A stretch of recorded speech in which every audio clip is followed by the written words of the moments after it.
그 무임승차 지도 이야기도 조금만 더 해보면은요. 일단 뒤에서 제가 협동구조학습이라는 걸 소개를 좀 해드리도록 할 건데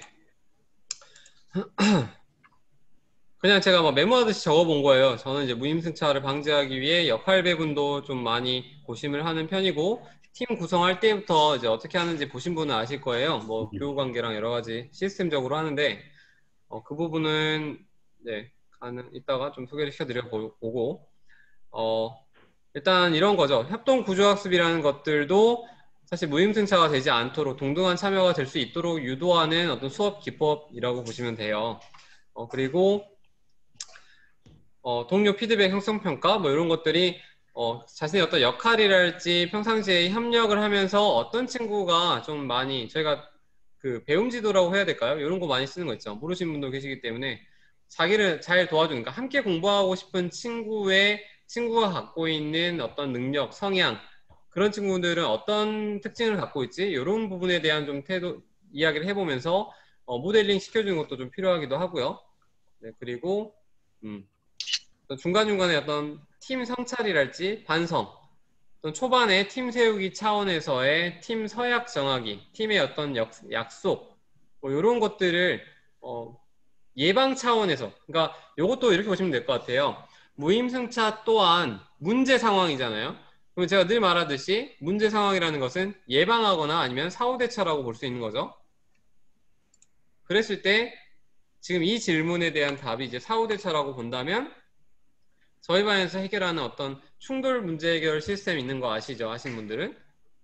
네, 그런 부분들이 작용을 하기도 하고, 그리고 학급 토의 상황으로 넘어가서 뭐 경쟁과 처벌 없는 학급을 만드는 토의를 한다거나 아니면 그런 상황에서 우리가 어떻게 하는 것이 좋겠느냐 사회적 기술로 개발해서 연결을 시키기도 하고 뭐 그런 부분인 거죠.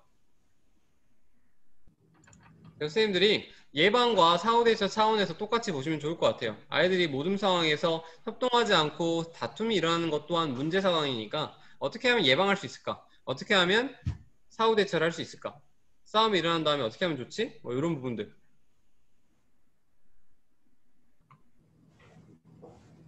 그래서 요거는 아까 그 내용이랑 좀 연결되는 부분인 거죠.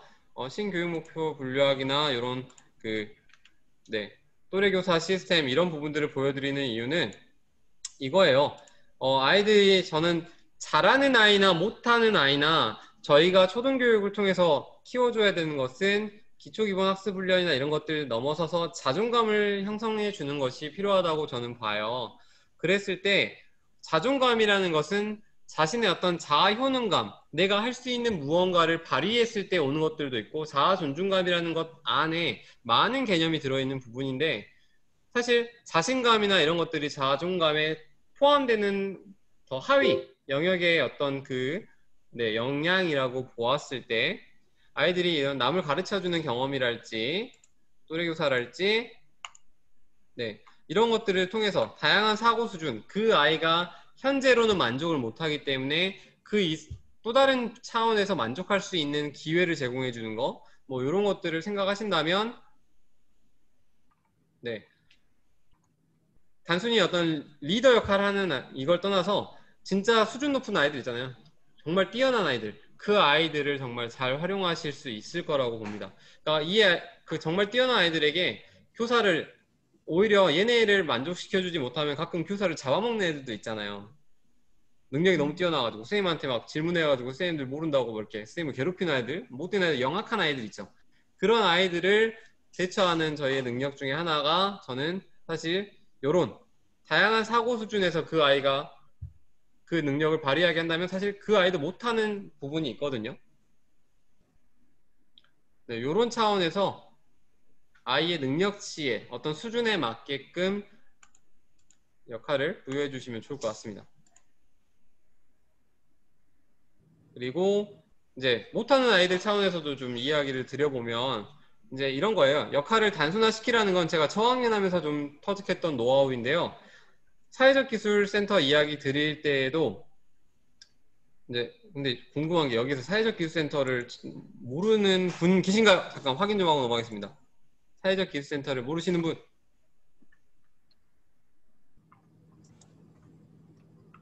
다 하시는 걸로.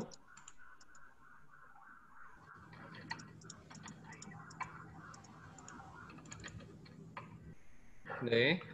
그래서 이제 그 사회적 기술에서 제가 단계적으로 절차적으로 아이들의 행동을 지도하잖아요. 그러니까 그런 것처럼 역할을 대단히 눈에 보이도록 좀 단순화시키는 거. 그러니까 뭐 해라라고 하면 절대 뭐 어떻게 해야 될지 모르는 아이들에게는 정말 절차화시켜서 쪼개주는 이런 노력이 좀 필요하기도 하죠.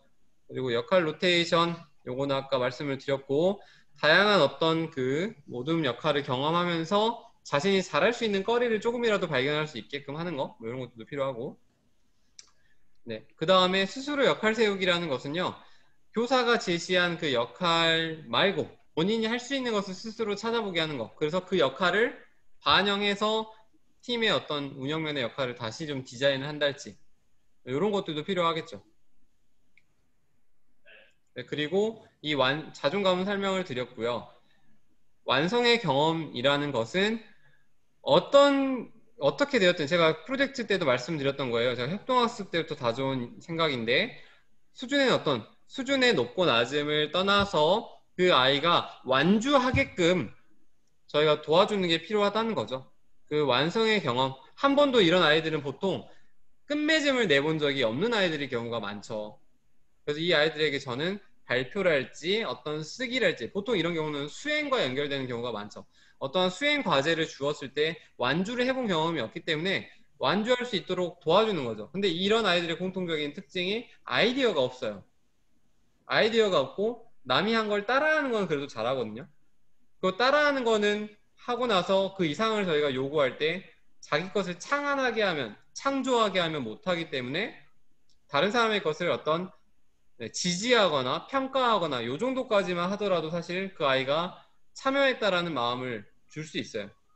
그리고 그런 그 과정 속에서 저희가 그 아이들을 칭찬해 줄 수 있는 어떤 거리가 조금이라도 생기거든요. 왜 그러냐면 표현을 전혀 안 하는 아이들이잖아요.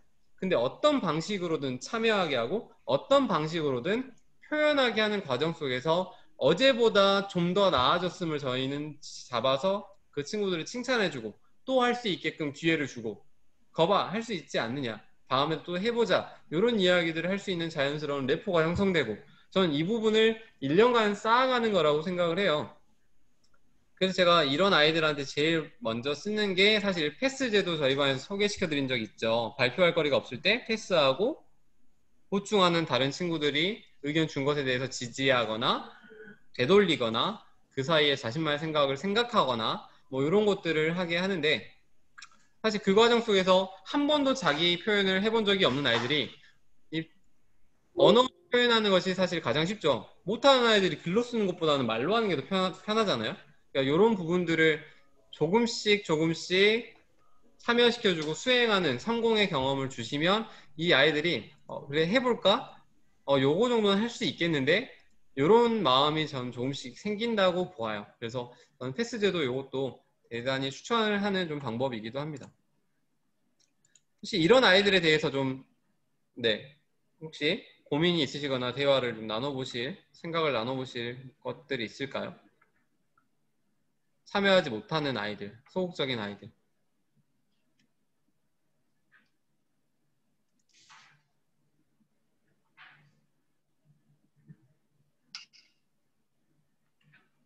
진행하겠습니다.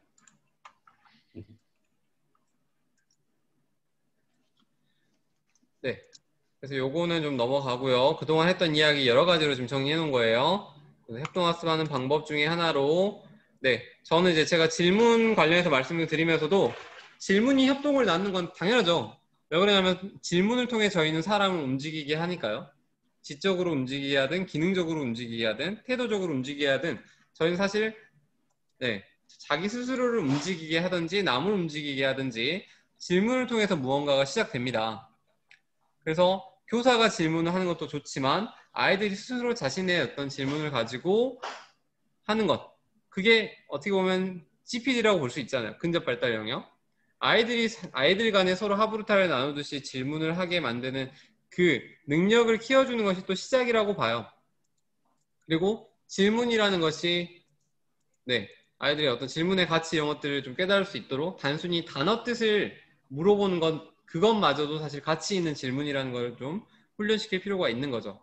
그래서 지금 여기 계신 분들 중에 제가 하브루타 질문 게시판 요거를 안 보여드린 분은 없기 때문에 그 정말 사실 확인 질문, 단어의 뜻, 육하 원칙 이런 곳에서부터 학년 초부터 꾸준히 어떤 질문 역량을 쌓아 가신다면 그것으로부터 촉발되는, 전 이렇게 표현하는 것도 처음일 수도 있어요, 선생님들.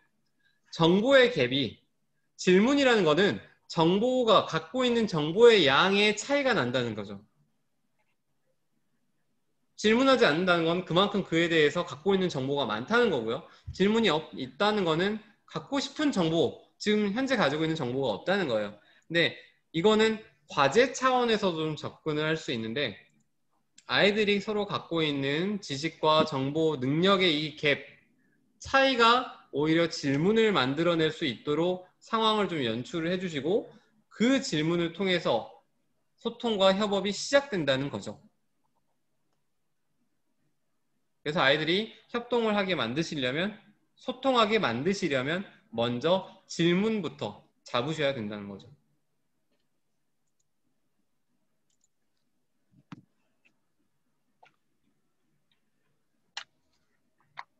넘어가도 되겠습니까?